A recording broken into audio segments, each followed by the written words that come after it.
सास करती रही बहू की बुराई। रचना की शादी को कई साल हो गए थे। सब बढ़िया था। छोटी बहू होते हुए भी वो बड़ी बहू का हर फर्ज निभाती थी, क्योंकि बड़ी बहू तो आते ही अलग हो गई थी। रचना के सास ससुर को हर काम के लिए रचना की ही याद आती थी, फिर भी वो उसकी बुराई करना नहीं छोड़ते थे। और सबसे बड़ी बात, बुराई भी अक्सर उसके ही परिवार वालों से करते थे, जो रचना को बचपन से जानते थे, या फिर रचना की सहेलियों से या खुद के मायके वालों से। पहली बार जब शादी के बाद रचना की दोस्त आई तो सासू माँ ने उससे ही रचना की बुराई करनी शुरू कर दी।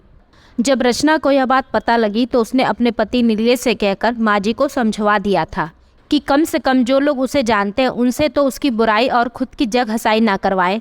पर उन्होंने ना सुनी, बल्कि ये उनकी आदत ही बन गई थी। आजकल तो अक्सर ये कहती कि रचना तो पहले ये काम अच्छा करती थी, अब नहीं करती, फिर भले ही वो कोई भी काम हो। रचना की बुआ उसके ससुराल आई थी, तब सासू माँ की किटी पार्टी भी थी। वो बुआ को भी साथ ले गई और आदतन सबके सामने ही रचना की बुराई करने लगी। कहने लगी, रचना पहले सब अच्छा करती थी, अब कोई भी काम ठीक से नहीं करती है, ना ठीक से रोटी बनाती है, ना सब्जी, ना अच्छे से कपड़े पहनती है और ना बच्चों का ख्याल रखती है। वो और कुछ बोलती इससे पहले ही रचना की बुआ बोल पड़ी, लगता है ससुराल में आकर बिगड़ गई है, क्योंकि हमारे घर की तो वो बड़ी बेटी है और सारा घर और ऑफिस दोनों अच्छे से संभालती थी और बड़ों से लेकर बच्चों तक सभी का ध्यान भी रखती थी। आपके यहाँ आकर बिगड़ गई है। ऐसा कीजिए, महीने 2 महीने जमाई साह के साथ उसे मायके भेज दीजिए, हम सुधार कर भेज देंगे। अब रचना की सासू माँ का मुंह देखने लायक था। उन्हें बोलने के लिए शब्द नहीं मिल रहे थे, तो बस फिर उठकर चली गई, ये कहकर कि आती हूँ, जरा कोई बुला रहा है।